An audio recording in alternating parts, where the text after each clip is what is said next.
All right, we're going to go ahead and get started. So hello everyone and welcome to the MASCAP Training Center's webinar, What We All Need to Know About Poverty in Massachusetts.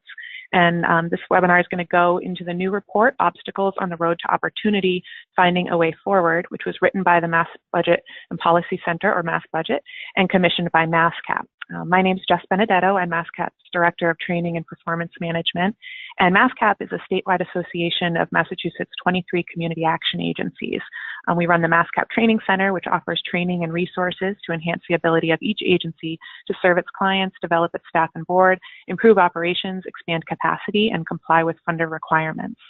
So today, I'm very pleased to welcome our presenter, Nancy Wagman. Nancy is the Kids Count Director at Mass Budget, and prior to joining Mass Budget, Nancy worked at Massachusetts Senate Post-Audit and Oversight Bureau. She's also been a policy and program analyst at the State Department of Public Health, a WIC program director, a human services agency planner, and a special education advocate. We also have joining us MASCAP's Executive Director, Joe Diamond. But before I hand it over to Joe and Nancy, I'm going to just provide a few tips about today's webinar to help everything run smoothly.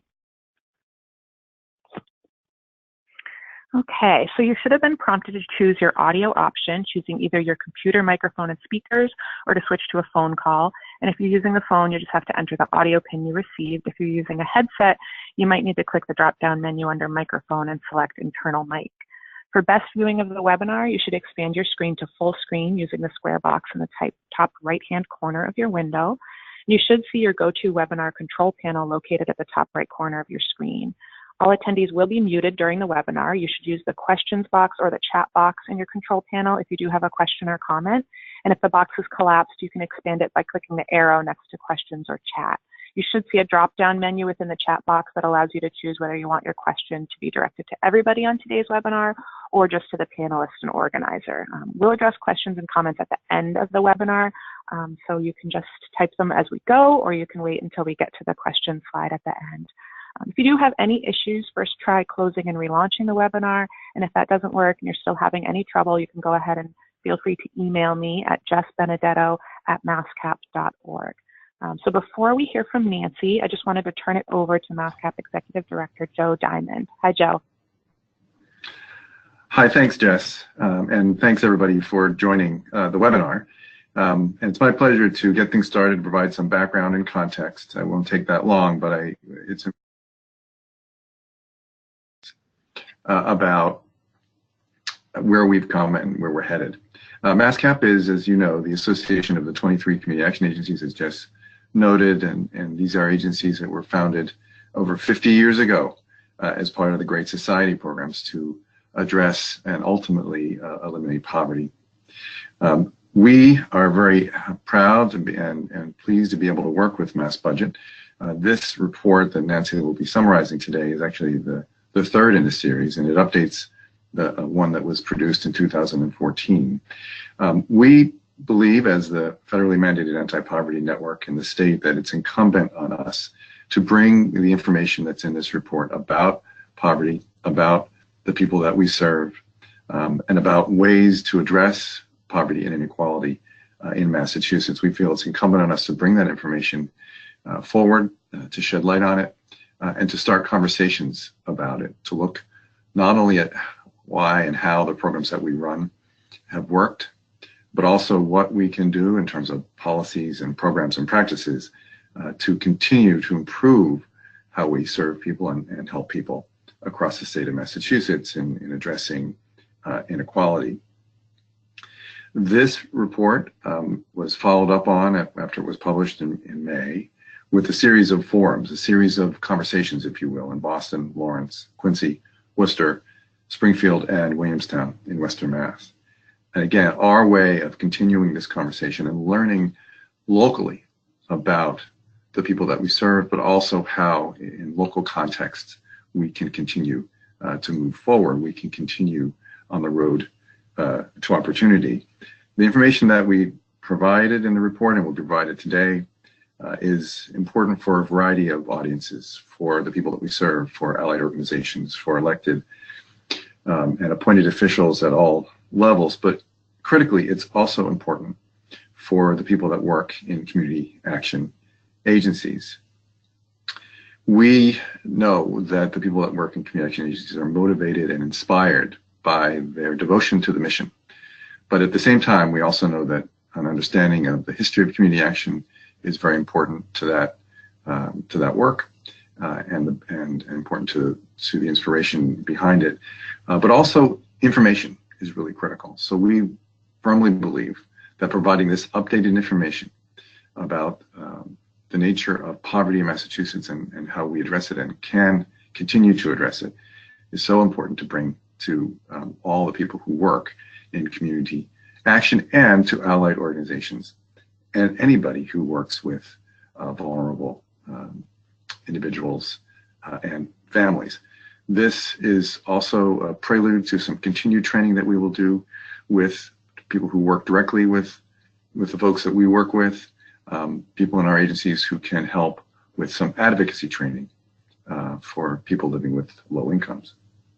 So without any further ado, I just wanted to thank folks again for being on the line and to ask Nancy Wagman to join us. Thanks, Nancy. Thank you, Joe. I appreciate being invited to participate in this webinar with you, and thanks to all of you who have signed on. If you are unfamiliar with MassBudget, I'll just briefly let you know that we are an independent, nonpartisan, nonprofit public policy research group. We focus on state budget, tax policy, economic issues, particularly as they affect low-income and moderate-income folks in Massachusetts. We are also the Kids Count organization for Massachusetts, which uses data to influence policy and try to improve the well-being of kids.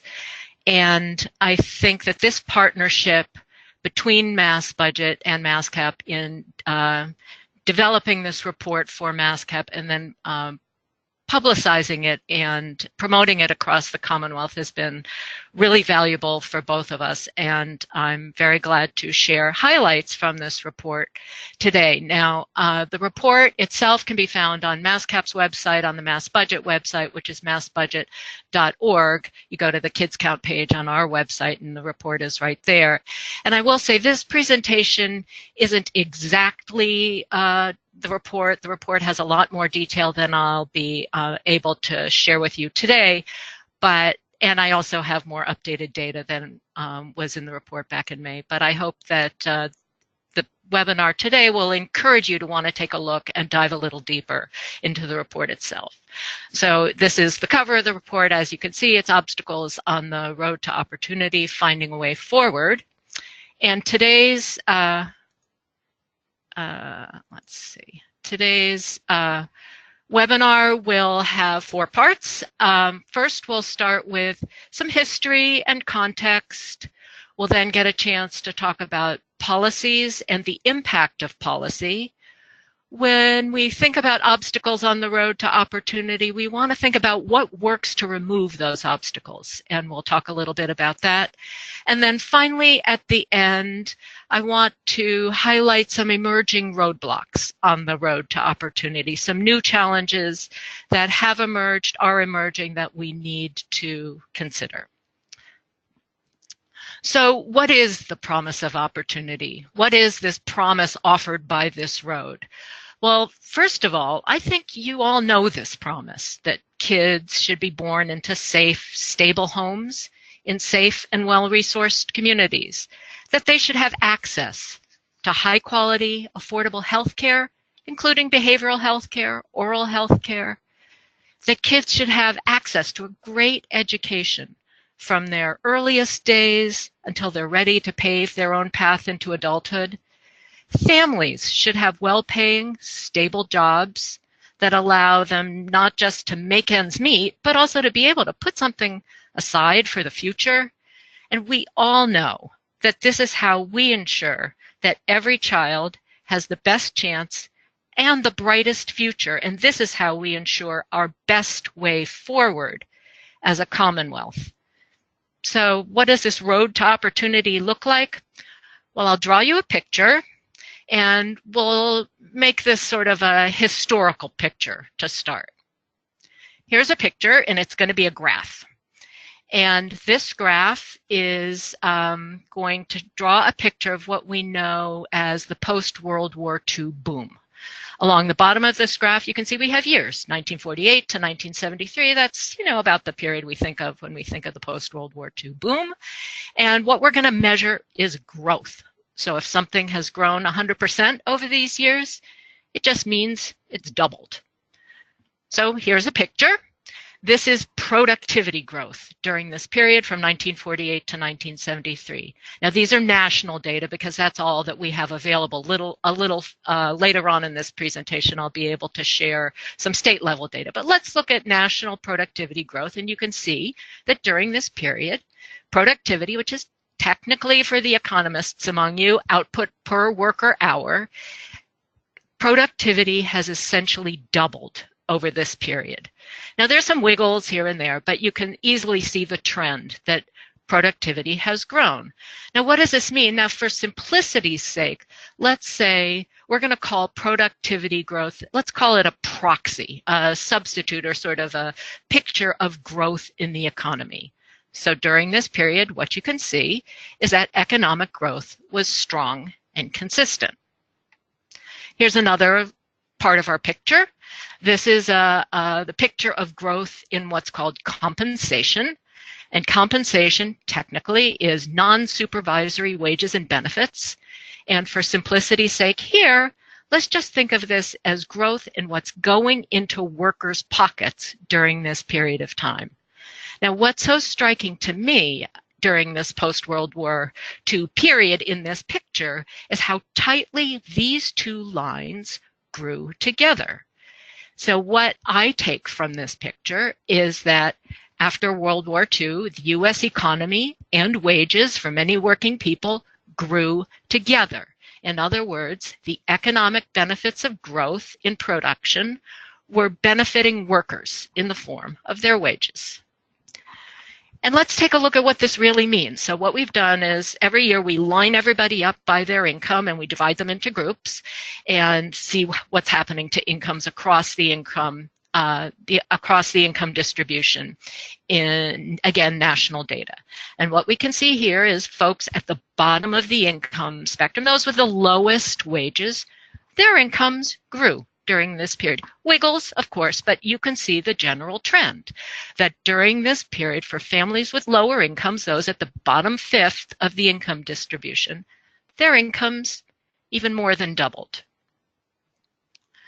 Folks in the middle of the income spectrum, the people who had median incomes, their incomes grew as well, just at about at the same rate as income growth for those with lower incomes. Finally, let's take a look at income growth during this period for those at the very top of the income distribution. This is the top 5% of incomes, and you can see, interestingly, that their incomes grew at about the same rate. All three, whether your incomes were at the bottom, the middle, or at the top, during this post-World War II boom, everybody's incomes were growing. So as wages grew, incomes grew for working people at all income levels. Now I'm going to show you another picture for the post-World War II boom. I love this picture. It's an ad from Ford Motor Company from 1950. And what it says is, now thousands own 2 fine cars. And what I think is so great about this picture as an illustration of the doubling of incomes during this period is the implication is, well, maybe you used to be able to own 1 car. Now you can own 2 cars. So the idea is that there's this promise of prosperity for anyone with access to a good job. I'm going to show you another picture from around this time. It's a little bit earlier. This one's actually from 1930s, 1940s. This is going to be a picture of Quincy. Right here, this is a map of Quincy. I'm going to show you a few other maps like this. This is a map of Brockton. This is a map of Haverhill. This is a map of Holyoke. This is a map of Chicopee. and this is a map of Boston. Now, these are all maps created by the Homeowners Loan Corporation, which was a federal entity in the mid-1930s. So these maps were created a little bit earlier, but as I'll be explaining, they're relevant for this post-World War II boom. Now, during this period, in the mid to late 1930s, early 40s, this federal agency, the Homeowners Loan Corporation, sent out mortgage brokers, real estate appraisers, and other sort of bankers to map and describe their communities. Neighborhoods were described, outlined, and color-coded: blue, green, yellow, and red. And if you've ever heard the term redlining, this is where that term comes from. Certain neighborhoods were outlined and colored in red. And these neighborhoods, the color-coded neighborhoods were graded A, B, C, D, and the red neighborhoods were graded D, and they were described as hazardous neighborhoods for banks to offer mortgages or to make business loans. So I wanted to make sure you saw all of these maps so that you would understand how widespread this practice was. About 250 cities across the country were mapped this way. These were the only maps for this period I could find for Massachusetts cities. It's possible others were, but those maps have not been digitized and made available at this time. So I want to reiterate the point that this was a federal entity that was going out and mapping and describing these neighborhoods in order to affect their policies in offering mortgages or making business loans. This is one of the reports for a neighborhood in Boston described as hazardous for lending. There were reports that went along with these neighborhood descriptions. And a hazardous neighborhood was typically a neighborhood where working people, immigrants, and people of color lived. And the influence of these neighborhood categorizations has lasted for decades. And in fact, the Federal Reserve Bank of St. Louis last summer published a report describing the decades-long influence of this color coding of neighborhoods, particularly those color-coded yellow and red. So to be clear, federal policy and practice stated that in these red-lined neighborhoods, banks and mortgage brokers should not lend money, meaning that access to the opportunity created by this growing economy would not be made available to people who lived in these neighborhoods. Now, this is the cover of a book that goes into a lot of other practices as well and policies during this period. I don't have time to go into them now, but the point is, again, that the post-World War II economic boom did not touch all communities equally. There was deep poverty affecting many communities in rural America as farming methods and industries changed. And while there was access to generous veterans benefits, such as subsidized higher education, home loans, job training, and small business support, brought this newfound, new and growing post-World War II prosperity to many, these benefits were not even equally available to all veterans, particularly African American veterans. So, to recap where we are in this history and context, we have a booming post-war economy providing an improving standard of living and increasing incomes for those with access to good jobs and opportunity. At the same time, we have barriers keeping this opportunity, keeping some people from getting access to these opportunities. So as we move through the 1950s and early 1960s, the civil rights movement pushes forward even farther the conversation about unequal access to opportunity in this country. And then in 1964, Lyndon Johnson makes his first State of the Union address. In that address, he said, "This administration declares unconditional war on poverty in America. The program I shall propose will emphasize this cooperative approach to help the 1/5 of all American families with incomes too small to even meet their basic needs. Our chief weapons in a more pinpointed attack will be better schools and better health and better homes and better training and better job opportunities. President Johnson at that time recognized this conflict between growing opportunity for some and barriers to opportunity for others. So during the War on Poverty, here's a list here. I'm not going to go through them. You can take a look at a wide variety of the kinds of legislation that was passed during this time. I've highlighted the Economic Opportunity Act of 1964. This picture here is at the signing of that act on August 20th. It was a beautiful day. And what President Johnson said at the time he signed the Economic Opportunity Act, which was really central to the War on Poverty. He says, "Today, for the first time in all the history of the human race, a great nation is able to make and is willing to make a commitment to eradicate poverty among its people." So this was the true declaration of the War on Poverty. And how was it going to get implemented? Well, I think you know part of how it was implemented.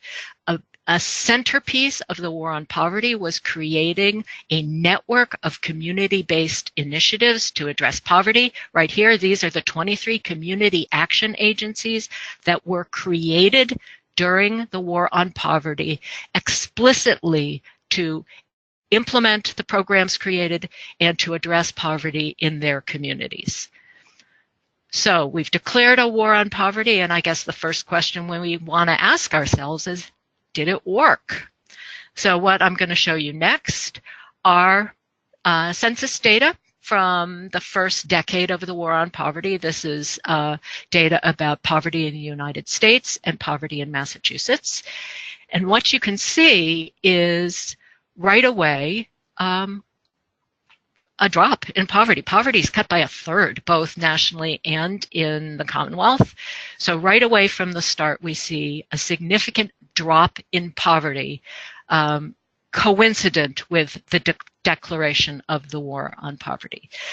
So these are total poverty numbers. The next chart I'm going to show you will be child poverty rates. And you should know that I don't have child poverty rates for Massachusetts for 1960, in part because we didn't even measure it back before the War on Poverty started. The War on Poverty also started a national conversation about measuring poverty.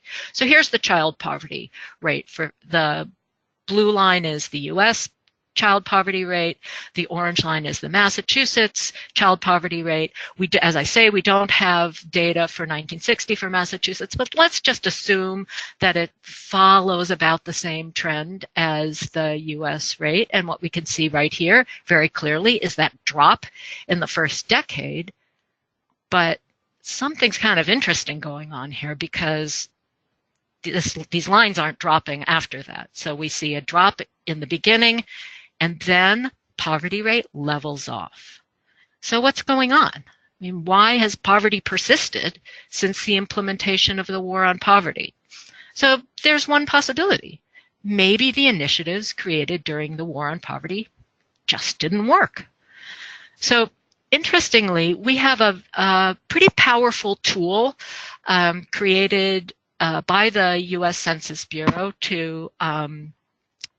that allows us to measure the impact of publicly funded programs on poverty. It's called the Supplemental Poverty Measure. This slide here kind of gives a quick comparison between how the official poverty measure works and the supplemental poverty measure works. The details aren't important other than the way the supplemental poverty measure is built. It allows us to layer on bit by bit each of the public programs and see how that additional layer affects the supplemental poverty measure. so we can see whether these programs have an impact on poverty. And what we find is that, in fact, now these are Massachusetts data, that SNAP or food stamps, the Supplemental Nutrition Assistance Program, housing assistance, tax credits, and other kinds of public benefits largely created during the war on poverty, in fact, have cut poverty in half in Massachusetts. 920,000 people have been kept out of poverty thanks to these programs. And the same is for kids. Child poverty has been cut in half thanks to these programs. About 200,000 kids in Massachusetts are kept out of poverty thanks to these programs.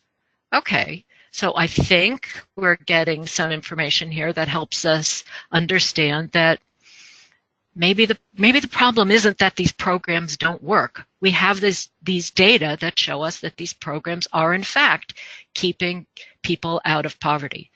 So what's going on? If the problem isn't that the publicly supported programs created during the war on poverty don't work, well, why has poverty persisted? So I'm going to take you back to a familiar chart. You've seen this before. This is there's the line for productivity from 1948 to 1973. Here's the compensation line. You've seen this before, 1948 to 1973. They're growing steadily and together. Let's just take these data out to the future, out to current day. And what we see here is that wiggles, of course, but productivity is continuing to grow. From the post-World War II period through today. We see, pretty steady growth in productivity. The economy, in other words, the economy is growing. And let's see what's happening with compensation during this period. And what you can see is that all of a sudden, compensation stops keeping pace with growth in productivity. In other words, what's going into people's pockets isn't growing as fast as the economy is growing. So while the economy has grown, the economic benefit created by growing productivity has not found its way into workers' pockets. Now, this is a dramatic change from the prior period. So what happened? In fact, there were policies during this period that broke the connection between economic growth and wage growth. For example, national economic policies stopped emphasizing wage growth. Congress allowed the real value of the minimum wage to decline, and that has a real impact, particularly on lower wage workers. Congress and the courts weakened protections for workers and unions. Agencies responsible for enforcing existing worker protections were starved for resources, and the architects of macroeconomic policy focused more on fighting inflation than on supporting full employment. So to be clear, these were policy choices that changed the relationship between economic growth and wage growth for many. And let's look again at what this looks like for people's incomes. And now we have Massachusetts data for our incomes, and what we can see from 1980 to the present. Again, we line everybody up by income, divide them into groups. Incomes for those at the bottom fifth, 20th percent. Incomes over this period have been flat. Now, all of these numbers are always adjusted for inflation. So incomes at the bottom have stagnated. They have been flat. How about incomes in the middle? Median incomes also have stagnated, have stayed completely flat during this period. So wages, incomes have stagnated for folks at the middle of the income distribution. And remember, the economy as measured by productivity is still growing strong during this period, but wages aren't growing for most people. So where is all of that economic benefit created by the growing economy going? So now let's look and see what is happening for folks at the top of the income distribution. And what we see here is that incomes at the top 1% of income, are growing just fine. Now we can see where the economic benefit during this period went. It went disproportionately to the folks at the very top of the income distribution. This is, again, this is very significantly different from what we saw during the post-World War II boom, when for those who were working, income growth was shared across the income distribution. So there's a direct link between stagnant wages, incomes that don't stretch far enough, and poverty. Poverty is mostly a story about low-wage work. Most low-income families include at least one working adult, as you can see from the data in this chart. There are a lot of numbers here. You can focus on the one that I've circled, but you can see that most low-income families include at least one working adult. So let's look at wages, incomes, poverty by the numbers. We have the federal minimum wage, which is still $7.25. Full-time work at the federal minimum wage is just $14.05. But let's look at the Massachusetts minimum wage. It's just gone up to $12 an hour. Full-time work at the Massachusetts minimum wage is $24,000 a year. These are the official poverty levels. For a two-person family, just under $17,000. For a four-person family, full-time work at the minimum wage does not bring you out of poverty. So I can't emphasize this enough, this link between wages, incomes, and poverty. So low wage growth and other policies have led to disparities in family incomes. We've talked before about unequal access to opportunity. Unequal access to opportunity shows up in these kinds of disparities in family incomes. And you can see as well that there are wide disparities in income across all of our communities of Massachusetts. This map shows you the median income for families with children. The statewide median income for families with children is about $96,000 a year. However, in the median income for families with children in Springfield is $31,000. In Worcester, it's $48,000. In Boston, it's $52,000. In Wellesley, it's over $250,000 a year. So we have wide disparities in income across our communities. And I will mention these data and these maps, you can find them at the Kids Count Data Center, and the URL for that is datacenter.kidscount.org. And these data are also in the report. Now, policies have also created wide disparities in wealth. These data are from a report called The Color of Wealth in Boston by the Federal Reserve Bank. You may have seen them in the policy the columns that the Boston Globe published on race. And when you think about it, where does most wealth come from? First of all, wealth is typically passed from generation to generation. People's wealth often comes from a business, and most typically, in fact, from their homes. Now, remember what we talked about with neighborhoods that were redlined, where people who lived in redline neighborhoods were denied access to mortgages or loans to build businesses. So when barriers to opportunity were allowed to persist for people in those communities, it shows up through the generations in these enormous disparities in wealth, where a white household median net worth is $247,000 or a black household median net worth is $8. And these are data for sort of it's sort of eastern Massachusetts. So let's be clear about one thing. The economic future of the state relies on the well-being of all of the children in the Commonwealth, and all means all. We can't let ourselves leave any child behind. And you see, even though we have, let's say, a relatively low poverty rate for kids compared to other states, there are enormous disparities. The poverty rate for white kids is 6%. For Latinx or Hispanic kids, it's one out of every 3 kids is below the official poverty rate in Massachusetts.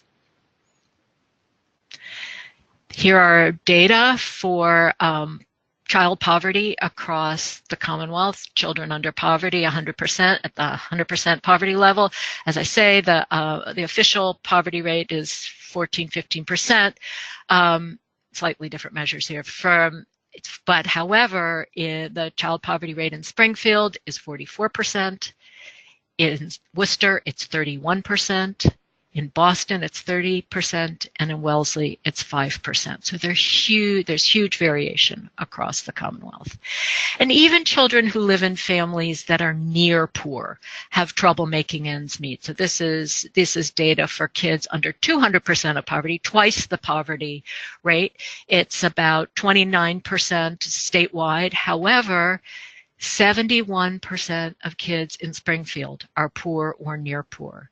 53% in Worcester, half the kids in Boston, 7% in Wellesley. There's huge variation across the Commonwealth, but just don't forget, 71% of kids in Springfield are in families that are poor or near poor. So what is inadequate incomes? What's the impact of this? Well, we know about the high cost of housing. Inadequate incomes make it hard to keep a roof overhead. 1 in 4 households in Massachusetts pay half their income on rent. Renters paying half or more of their income on rent is across the Commonwealth. This is an issue. I'm not going to go through these numbers. These are for selected cities in Massachusetts. You can see, as many as 1 in 3 renters are paying half their income or more on rent. Inadequate food incomes also make it hard to keep enough food on the table. 1 in 10 households in Massachusetts is food insecure. Fortunately, food insecurity in Massachusetts is actually not as widespread as in most other states, but that gives me small comfort given that 1 in 10 households is food insecure, meaning has trouble making sure that they have enough food on the table all the time. So poverty is a story of low-wage work and poorly resourced communities. Well, and so how do we remove obstacles to opportunity, or how do we provide access for people to circumvent those obstacles? And you know what? We know what works, and we know how to do it because we've done this before. We know to remove those obstacles that state and federal investments remove obstacles to opportunity in poorly resourced communities. We know that there are policies that help families make ends meet. We know there are policies that help working people balance the demands of work and family. We know there are policies that help make work pay, and policies that help improve access to work. Well-resourced communities, we can invest in lowering the high cost of housing. 220,000 people in Massachusetts are kept out of poverty by housing assistance programs alone. These are programs like the Mass Rental Voucher Program or Section 8 housing vouchers. We can invest in well-resourced communities and investing in education, from early childhood education and care, K-12 education that provides the best quality education for every kid in every school, in every city and town in the Commonwealth. Supports that help kids keep on track towards the right next step, whether it's voc-ed, whether it's affordable higher education, whatever the right next step is for every child. These are the kinds of investments we can make to provide well-resourced communities, to lower obstacles to opportunity across the Commonwealth. We can make investments that help low-income families make ends meet. For example, help families keep warm when it's cold. The fuel assistance program is a crucial benefit to help low-income families make ends meet during our our cold winter months. Investments that help put food on the table, such as the WIC program, SNAP or food stamps, or the school meals programs that are crucial for helping kids stay well fed and be ready to learn, or cash assistance programs that help low-income families have enough to get by during tough times.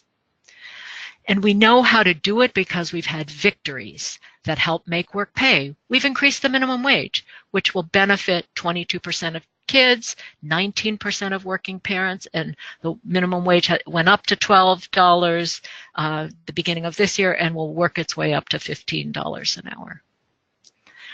We've had victories that help make work pay by doubling the earned income tax credit, and the VITA sites, as operated by the CAP agencies, are incredibly important in making sure that low-income families have access to this very successful benefit. The earned income tax credit benefits in Massachusetts 12% of all tax filers, but you might be interested to know that 38% of tax filers in Lawrence have benefited get the earned income tax credit, 33% in Springfield, 22% of tax filers in Worcester get the earned income tax credit, 16% in Boston. It is a benefit that benefits low-income taxpayers in every single city and town in the Commonwealth. We've had victories to help workers balance the demands of work and family. We had victories on earned paid sick time and paid family and medical leave. But there's more to do. We know that we need more to improve access to work, whether it's better access to childcare so that workers don't have to be worried about their kids being safe during the day when they're off at work, and transportation, whether it's public transit or transit, making sure our roads are safe, or providing transit out in our more rural communities. These are challenges to opportunity that are still ahead of us. Furthermore, there are obstacles to opportunity because sometimes the bridge to opportunity doesn't stretch quite far enough. For example, sometimes you have programs that are underfunded. Their funding doesn't keep up with inflation. There may be waiting lists, childcare, Section 8. We know how long the waiting lists are for those programs. And sometimes there are potholes on the road to opportunity. Sometimes they're called cliffs I call them potholes, as somebody's income rises, they might lose a benefit, and the value of the benefit is larger than the increase in their wages. So these are challenges that we need to address through policy, recognizing that sometimes our bridge to opportunity isn't going quite far enough. And before I end, I want to talk a little bit about some new challenges and emerging roadblocks that we all have to be paying attention to. Federal policies have significant impacts on families and communities. For example, the federal 2017 tax legislation cut $1.9 trillion, that's trillion with a T, in tax cuts for the wealthiest and for corporations. And that's $1.9 trillion over 10 years getting pulled out of the federal budget. Why does this matter? This matters because 1 out of every $4 in our state budget is a federal dollar. So it matters because of federal programs, and also these tax cuts could have a very significant impact on our state budget.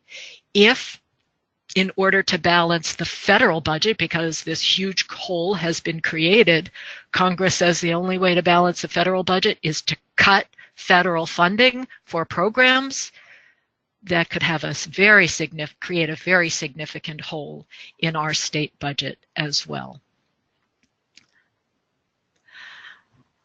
I also would be remiss if I didn't mention changes to immigration policy. The federal government recently proposed a change in their definition of what's called a public charge. This policy has had already what's known as a chilling effect, meaning that because of the climate around immigration policy in this country, people who are eligible for federal benefits are feeling nervous about applying for and getting those benefits. We call that the chilling effect. So even people who aren't affected directly by a policy feel nervous about federal taking advantage of federal benefits for which they're eligible, and so we're very concerned about that. And the 2020 census is coming up next year, 2020, and again, federal immigration policy and the proposal to add a citizenship question to the 2020 census could have a very significant impact on immigrants who live in what are called hard immigrants and those who live in what are called hard to count communities, which could affect the reliability and accuracy of our census counts. And census counts themselves have a direct impact on substantial federal funding coming to Massachusetts. Funding for special education, for Title I, which is direct support for low-income students in our public schools, funding for Head Start, for the WIC program, child care funds that come for social services block grant for foster care, the community development block grant fund. All of these are federal funds that come to Massachusetts directly based on census counts. So if our census count is inaccurate because people are nervous about filling out the census form, there's substantial federal funding at stake. And this picture right here, in case you're curious, includes the Massachusetts census. This was from the first census ever taken in 1790, and you can see the Massachusetts total population was 378,787 people. So finally, there's, the shutdown may or may not, the second shutdown may or may not happen, but this instability and insecurity about federal funding and whether it's going to be affected by the shutdown is, of course, something that we're all concerned about. So here are our takeaways on finding a way forward. Policies do and can and continue to have long-lasting impacts. Poverty is an outcome of low-wage work and under-resourced communities. We can pass policies that improve work and that invest in our communities. What happens in Washington matters in Massachusetts, and we know we all want to live in a Commonwealth where every family has the best chance at their brightest future. So thank you very much. I'm going to turn this over to see if we have any questions or comments from the audience. Please, again, use the questions or the chat box.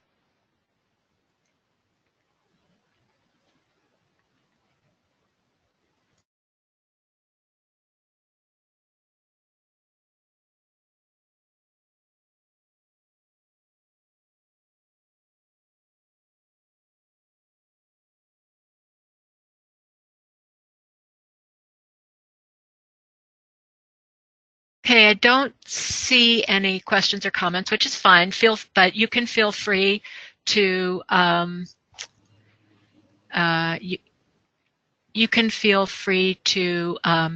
email us, and I'm going to turn this over to Jess again.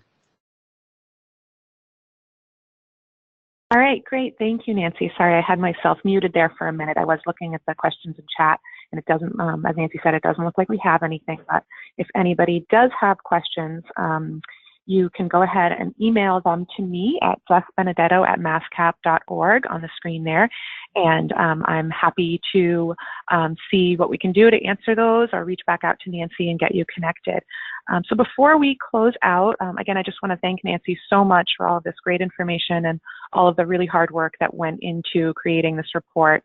And I believe Joe Diamond, MassCap's Executive Director, has a few closing words for you. Before I hand it over to Joe, I just also wanted to let you know we'll be sending out a quick survey evaluation about today's webinar. So I'll be sending that out by email, and we really appreciate any feedback that we can get so we can improve the future offerings of the MTC. You can also check out masscap.org to see any other trainings we have coming up, and stay tuned to the MTC newsletter for updates. Thanks so much, and I'm going to hand it over to Joe. Thanks, Jess. Thanks very much, and also to Nancy, thank you as well for the presentation. I've heard the presentation a few times, if not more, and I look forward to hearing it again. There's so much rich information in there, important information that I know is very beneficial. And by the way, to folks on the line or the webinar, this has been recorded, so if you want to refresh some of the information, please feel free to refer to it once we've completed the rendering of the recording. I wanted to just say a few words about the presentation and then make the link to the public policies that we're promoting now and in the future. The partnership we have with MassBudget is very much appreciated. The information that is provided in this report and was provided by Nancy really provides this sort of the underpinnings and reinforces how we move forward in a variety of areas, including the public policies that we promote. So we've got 5 that I wanted to note quickly, and we have a more detailed summary of these at our website. The first item is a piece of legislation which would authorize resources, flexible resources for community action agencies. It would update the way community action agencies are described in state law in terms of our holistic approach and the work we do in communities, and would provide for other opportunities within those communities. In particular, not only would it provide some flexible funding to community action agencies, but it would also create an innovative or fund for innovation in terms of addressing inequality. Further, for this current fiscal year, we are asking the legislature, we actually asked the governor and asking the legislature for a supplemental resource for fuel assistance that we're seeking to be allocated as soon as possible. The governor put in a supplemental budget, $11 million for fuel assistance, and we're asking the legislature to build on that so that soon, very soon, $30 million will be allocated for fuel assistance to help 160,000 households who have challenges covering the cost of fuel assistance, whether it's covering the cost of home heating oil, gas, or electricity. Fuel assistance resource has dropped over the years and was cut again this year, and so we see it as a very critical program to support.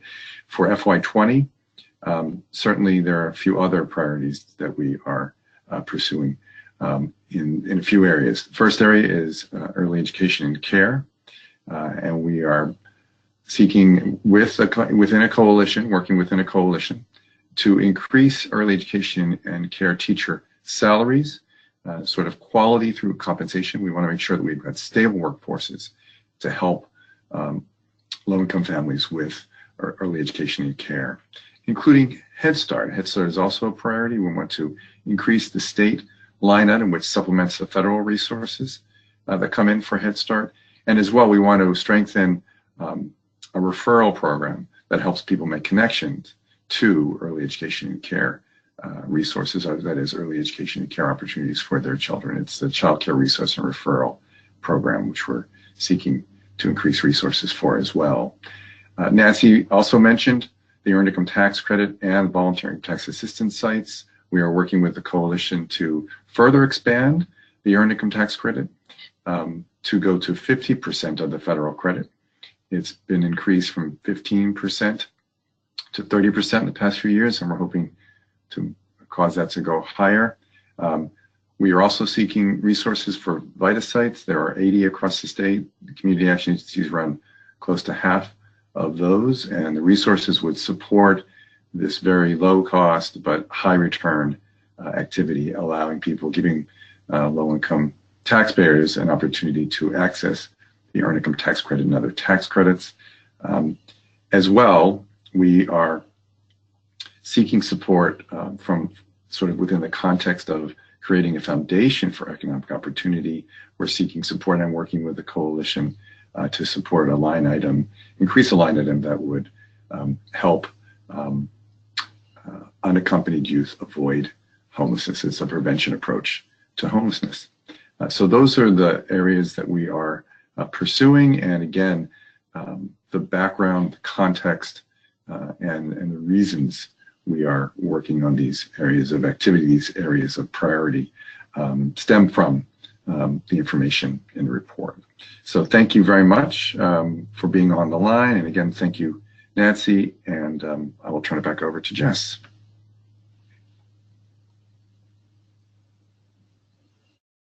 Great, thank you so much, Joe. So that concludes today's webinar. Again, you can visit masscap.org for up-to-date listings on our trainings and other information about MassCap, and feel free to email me with any questions. And again, just keep an eye out for the email with a link to just a short survey about today's webinar. Your feedback is really important to us and helps us improve the offerings of the MTC in the future. So with that, we conclude our webinar. And again, we were recording this webinar, so we will have that recording available on the MassCap website sometime soon. Thanks, everybody, and enjoy the rest of your day.